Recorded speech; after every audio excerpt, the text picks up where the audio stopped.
Um, so yeah, I welcome to Career Fright, you guys, and we are going to be going over a couple of resumes today. My name is Nearly Headless Nick, with the last name Hagrid, and this is my associate, and I'll let her introduce herself. I'm Elidora Crouch, and I am reporting from the ministry. Today, we are going to be looking at a couple resumes to fill the position of the Defense Against the Dark Arts teacher. Hopefully, we can be very thorough in not only our resume review, but security background, checking all head wraps, arms and wrists to make sure that the students at Hogwarts are safe and can learn from a respectable teacher. So I will share my screen with you. Can you all see these two resumes that we have? Yes. Okay, perfect. So we have these applicants, George Weasley and Arthur Weasley, and we as a group will discuss what is good about these resumes, what is bad, and what is desired for this position. So first off, you'll see at the top of the page, they both have a letterhead where both of their names are in big font, which is desired. We want to make sure that we easily see their names and can recognize it, as well as having their contact information, their phone number, their email that is professional, as well as their address. Something that I prefer to see is a LinkedIn URL, but that is my personal choice. And then we'll look further down and we will see their education section. So for George, we have the Ilvermorny University in New York. And he has laid out for us that he received his Master in Business Administration, as well as the month and year that he graduated in. Unfortunately, he does not follow the same pattern with the Hogwarts School of Witchcraft and Wizardry, which we would prefer to keep the consistency. So if he had included his graduation month and date, as well as the location of Hogwarts, that would have been most preferred. Whereas Arthur Weasley, he has all of those. He has the graduation month and year, the place of Scotland, as well as reporting that he received a Bachelor of Science in Muggle Studies. And then, of course, underneath their education section, they have listed certain academic achievements, whether that was receiving their Owls and Charms, maintaining a 3.8 GPA, or being a member of the Gryffindor House or member of the Gryffindor Quidditch team. And after that, we can look through their experiences to see if they would fit as a good Defense Against the Dark Arts professor. Most definitely. And so, as you guys know, there has been quite a lot of turnover in this position in the past.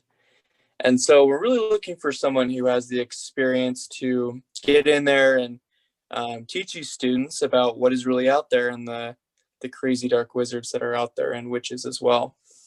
So with Arthur's resume, we go through and we see department head for the Misuse of Muggle Artifacts office. We also go down and see the head of office for the detection and confiscation of counterfeit defensive spells and protection, security coordinator, deputy head.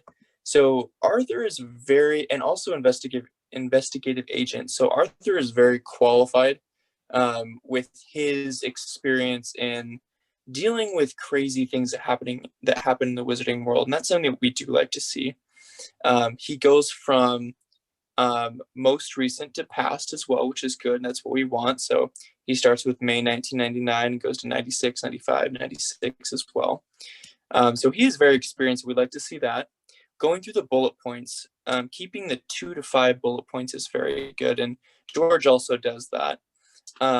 George, on the other hand, only has 1 work general experience, and he has a lot more volunteer experience.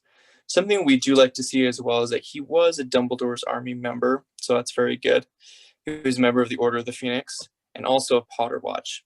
So he doesn't have as much professional experience as Arthur does, but he does try and tailor his stuff towards what we want in the Defense Against the Dark Arts, which is very good. And then with bullet point structure, the way they do it is they have very good and specialized action verbs, which are the first words of the bullet points. So like Arthur has coordinate, managed, published, collaborated. Those are all very good and specialized. And then something I did notice with George is, and under the Order of the Phoenix, under his volunteer section, he has participated twice. That's something you want to avoid. You want to give more skills and show the variety of what you can offer our school.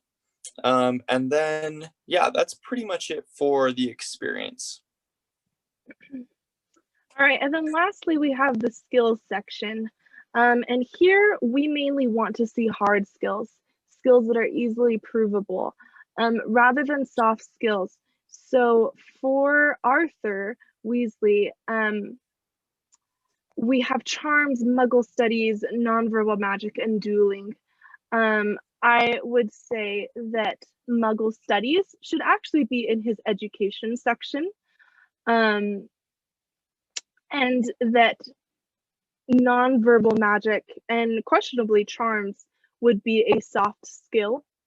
Whereas dueling I see as a hard skill. Now, if we go over to George, I think you'll see that project management, bookkeeping, sales, those are good skills, but those are very soft skills, skills that he could have incorporated in his bullet points to show that he is qualified with those skills.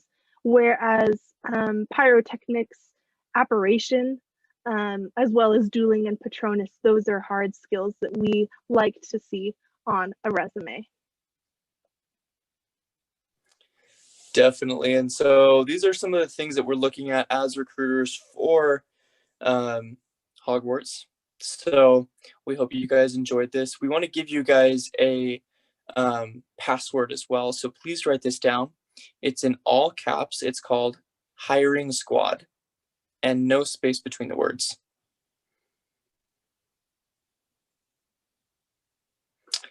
And yeah, thank you very much for coming, guys. We're grateful that you guys stopped by. And yeah, Elidor, do you have any other words for them? Just to have a magical day. All right, we'll see you guys later. Thank you. Bye.